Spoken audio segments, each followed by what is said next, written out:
My name is Alex, and for the longest time, I thought I had the perfect marriage. My wife, Sophia, was everything I ever wanted: smart, beautiful, and ambitious. We'd been married for 7 years, and while things weren't always easy, I believed we were solid. She worked as a marketing executive, and I was a freelance graphic designer. Our careers kept us busy, but we always made time for each other. Or so I thought. Everything changed when Sophia started traveling more for work. At first, it was just a day or two here and there. But then she began taking longer trips, sometimes even a week at a time. I didn't think much of it. After all, her job required her to meet clients and attend conferences. But looking back, I realized that's when the cracks started to form. The first red flag came during one of her so-called business trips. She was supposed to be in Chicago for 3 days, but something about her behavior felt off. She was unusually secretive about her schedule, and when I asked her which hotel she was staying at, she brushed me off, saying she'd text me the details later, but she never did. I tried calling her that evening, but her phone went straight to voicemail. When she finally called me back the next morning, she sounded distant,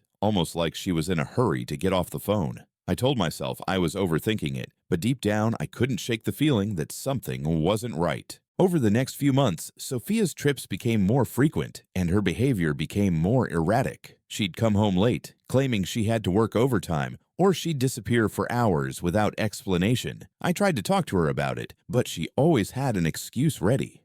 "Work is crazy right now," she'd say. "I'm just stressed." But the more she brushed me off, the more suspicious I became. I started noticing little things, like how she'd suddenly start dressing up more, even for short trips to the grocery store, or how she'd spend hours on her phone smiling at the screen like she was texting someone special. I didn't want to believe it, but the signs were hard to ignore. One night, I decided to check her phone while she was asleep. I knew it was wrong, but I had to know the truth. My heart raced as I unlocked it and scrolled through her messages. At first, everything seemed normal: work emails, texts from friends, and family group chats. But then I saw it. A thread of messages with a man named Ryan. The messages were flirty, and some were downright explicit. My stomach churned as I read through them. Ryan wasn't just a colleague. He was her ex-boyfriend from college. I felt like I'd been punched in the gut. I wanted to wake her up and demand answers, but I knew I had to be smart about this. I needed more evidence before I confronted her. So I took photos of the messages and put her phone back where I found it. That night, I barely slept. My mind was racing with questions. How long had this been going on? Was it just emotional, or had it turned physical? And most importantly, was our marriage even salvageable? The breaking point came when Sophia announced she had another business trip coming up, this time to Miami. She said it was a last-minute thing, and she'd be gone for 5 days. I tried to act supportive, but inside, I was seething. Why did she need to go to Miami? Her company didn't even have clients there. That's when I decided to take matters into my own hands. I told Sophia I had a big project deadline and wouldn't be able to talk much while she was away. But secretly, I was planning something else. I booked a flight to Miami for the same dates as her trip.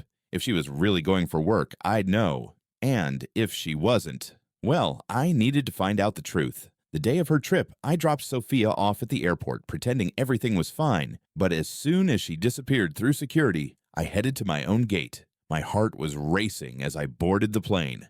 What if I was wrong? What if this was all in my head? But I couldn't back out now. When we landed in Miami, I followed Sophia from a distance. She took a cab to a luxury hotel downtown, and I checked into a cheaper place nearby. That evening, I waited outside her hotel, hoping to catch her in the act. But hours passed, and there was no sign of her. I was starting to feel like a fool when I finally saw her, walking out of the hotel with a man I didn't recognize. They were holding hands, laughing like they didn't have a care in the world. My stomach churned as I watched them get into a cab together. I followed them to a fancy restaurant where they spent hours talking and drinking wine. I wanted to confront them right then and there, but I knew I had to be smart about this. I needed proof. The next day, I decided to follow them again.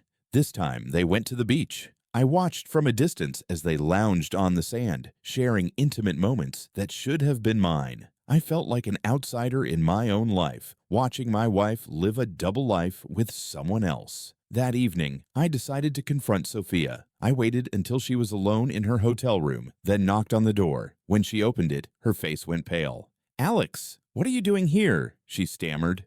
I didn't say anything at first. I just walked in and sat down on the bed. I know what's going on, Sophia, I said finally. I followed you last night. I saw you with him. She tried to deny it at first, but when I showed her the photos I'd taken, she broke down. She admitted that the man was her college ex-boyfriend, Ryan. They'd reconnected a few months ago, and things had spiraled out of control. She said she never meant to hurt me, but I wasn't buying it. How long has this been going on? I demanded. She hesitated, then whispered, 6 months. 6 months. Half a year of lies and betrayal. I felt like the ground had been ripped out from under me. And the trips? I asked. Were they all with him? She nodded, tears streaming down her face.